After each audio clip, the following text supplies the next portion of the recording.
আজ যদি তোমাকে কেউ নিমন্ত্রণ করে এনে এরকম সিম্পল একটা থালি দেয় খেতে, তুমি কি খাবে? হাই, আমি রূপমালা চলে আসলাম আবার একটু ছোট্ট মিনি ভ্লগ নিয়ে আমার রান্নাবান্নার ভিডিও। আজ কিন্তু একদম সিম্পল রান্না করেছি। প্রথমেই আমি তোমাদের দেখিয়েছি আজ আমি ডাল ভাত করেছি, তাও আবার কি লাউ দিয়ে মুগ ডাল ভাত।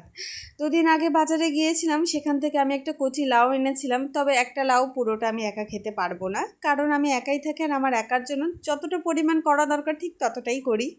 লাউ দিয়ে মুগ ডাল করেছি, তার সাথে ফোড়ন দিয়েছিলাম জিরে, শুকনো লঙ্কা এবং তেজপাতা।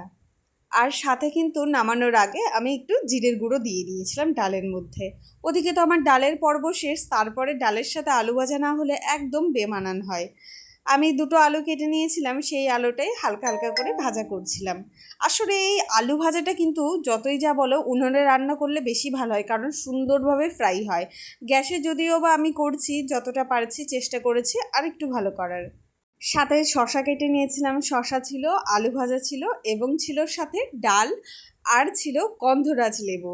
আচ্ছা, পুরো রেসিপিটা তোমাদের কেমন লাগলো? এরকম একটা সিম্পল থালি তোমাদের যদি ডেকে কেউ খাওয়াতে পারে, তোমাদের কেমন লাগবে? সেই মাছ মাংসের প্রিয় হবে নাকি ডাল ভাত, কোনটা? আমার কিন্তু এই ডাল ভাতের স্বাদ অতুলনীয় ভালো লাগে। অবশ্যই মাছ মাংস ভালো লাগে, তবে প্রতিদিন ভালো লাগে না। ওই ভালো মন্দের মাঝেও কিন্তু কোনো সময় ডাল ভাত খেতে ইচ্ছে করে। তাই আজ ডাল ভাত রান্না করে তোমাদের সাথে শেয়ার করলাম। পুরো ব্লগটা তোমাদের কেমন লাগলো অবশ্যই কমেন্ট করে জানিও।